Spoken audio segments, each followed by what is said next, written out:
One of the great things about the objects we make is that they live longer than we do, so they can have many different lives. In every one of their lives, in every different generation, they can acquire different meanings, so their meaning can become richer as time goes on.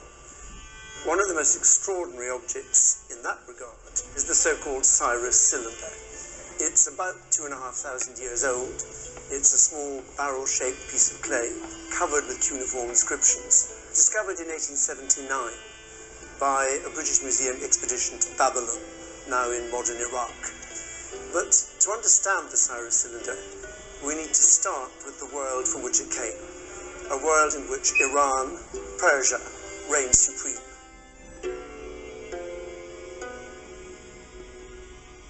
Our story begins 550 years before Christ, with Cyrus the Great, founder of the Persian Empire.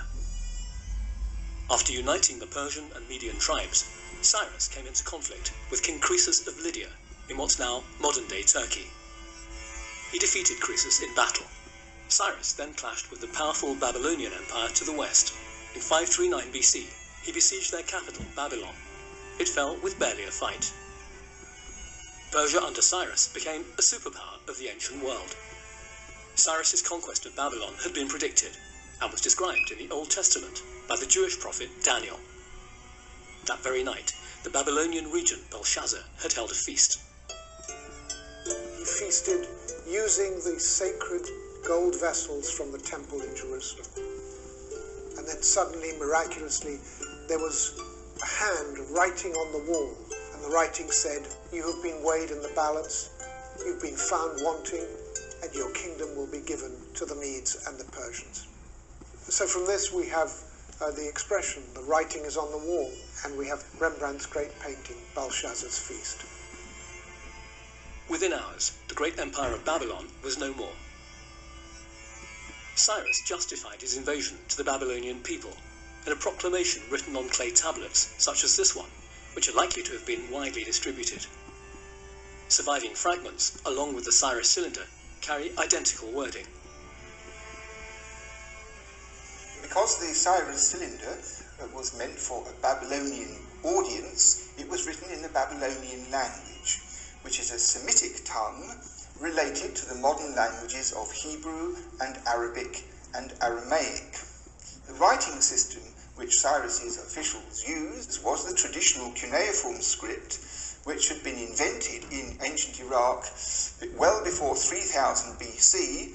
It is written by pressing a stylus, something a bit like a chopstick, into the surface of the clay, which is nearly dry, and the signs which convey the sound of the language consist of different arrangements of these strokes. They're written one by one, and the reader has to join them up, and the sound emerges from the clay.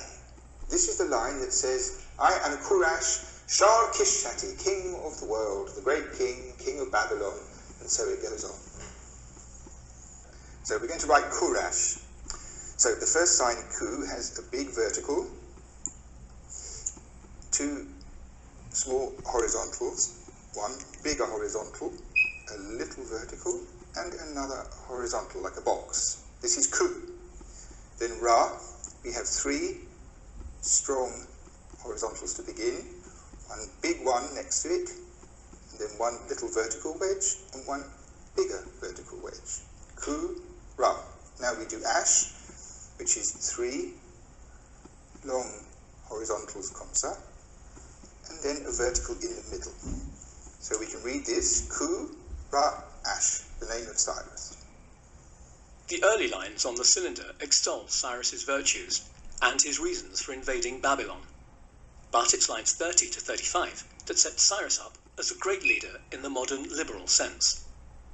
One of Cyrus's first acts after his conquest was to release those who'd been made captive by the Babylonians. This was a mark of his... Alright, so that was his first act, was to release all the captives. So with that, I'm going, not about to end, but I gotta say, I love to give our praise to Yahweh by Hashem Yahushua, double honor to the apostles of great millstone, salutations to the brothers that teach in truth and sincerity right. As you guys see, it was this Cyrus Cylinder, and one of his first acts, it speaks on the cylinder. It basically states, just to sum it all up, it says, "I am the great Cyrus. I am the one that conquered the Babylonians, and I did this," and he just exalted himself. And then one of his first things, it states that, look, if you a slave here, look, man, you're free to go back to your homeland. And this proved that the Bible is 100% real. This is an article that was found in 1879 and is now today in the British Museum, and this gives the Bible 100%. This proves that Cyrus was a real man. He was a real person.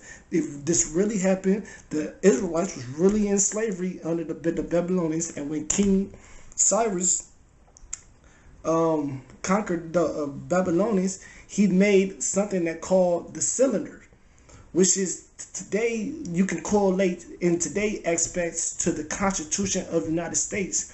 It write the laws. They wrote the laws on this cylinder, and they made thousands of them, and they spread it out through their empire. And it basically just states like, look, if you're a slave here, you can go home to your home. You can go to your homeland, man.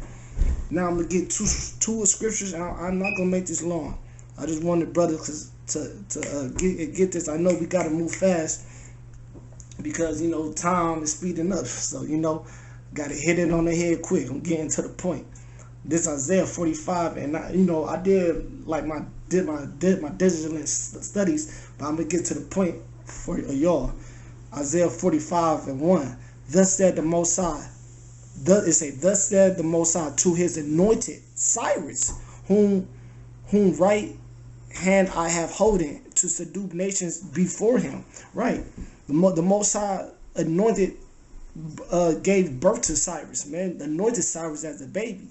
This how Most High anointed Cyrus.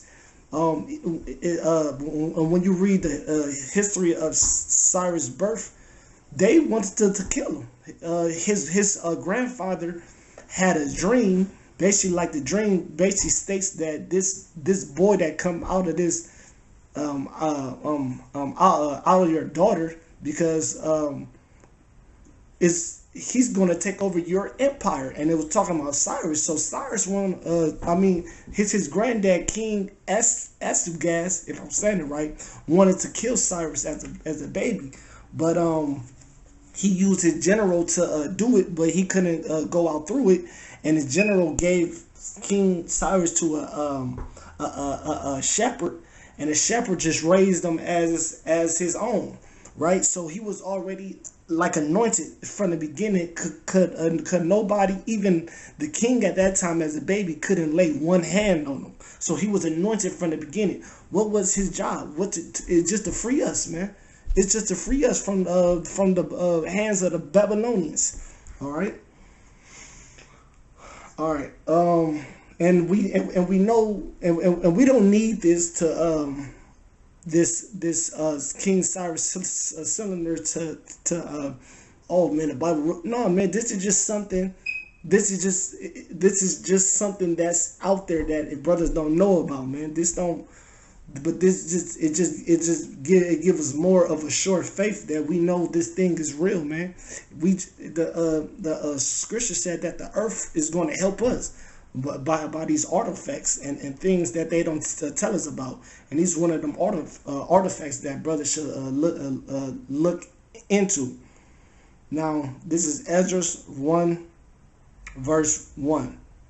It say, now the first year of Cyrus, and we know in the book of Daniel chapter 5 that basically King Cyrus sanctioned Darius, the king of the Medes, to go inside the Babylonians while they was having a festival and shit, and basically to bring them down, man. And that was in 539 BC when the King Cyrus Empire basically started. 539 BC, if I'm not mistaken. Yeah, 539 BC. And Isaiah prophesied this 150 years before Cyrus was even thought of, man. So come on now. So this is Ezra This is Ezra, the first chapter, 1 and Ezra, the first chapter, 1 and 1. Now in the first year of Cyrus, king of Persia, that the word of the Lord by the mouth of Jeremiah might be fulfilled. It said the Lord stirred up the spirit of Cyrus, king of Persia, that he made a proclamation throughout all his kingdom and put also in writing, saying, right, and it was the writing. It was the cylinders.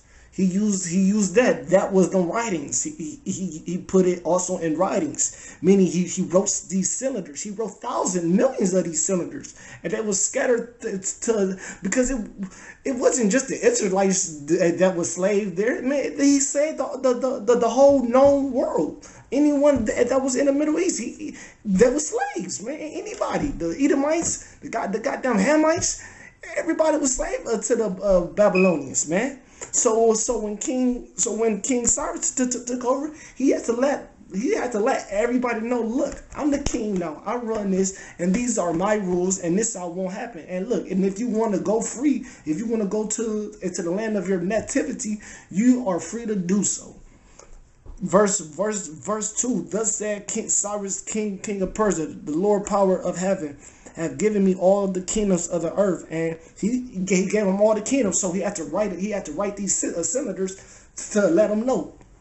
And they found one in 1879, and it's now in the British Museum, and they don't tell us shit about that.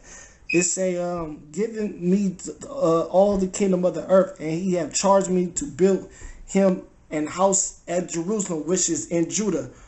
Who is there among you of all his people? His God be with him, and let him go up to Jerusalem, the land of milk and honey, which is in Judah, to build the house of the Lord of Israel. He is the power which is in Jerusalem.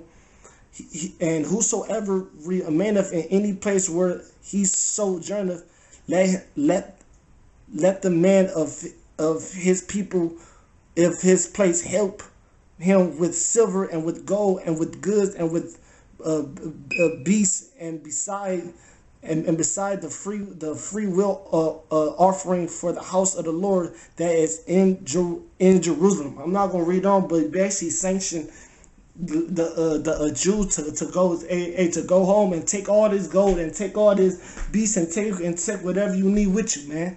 And he used people like let me just hit you on the head. I'm gonna just hit this on the head. I wrote it down. He used people like, the first group was led by Sheshbazzar. He was a descendant of David line. The second group was led by Zerubbabel. And the third group was led by Ezra, which we read it now. And the fourth group was led by Nehemiah. So he led these groups of tens and twenties of thousands and millions to go back to the land of milk and honey, to the promised land, man. So I hope this was an edifying video. So with that, I give our praise to Yahweh, by Hashem, Yahushua, done my honor to the positive great millstone, and salutations to the brothers that teach in truth and sincerity. Shalom.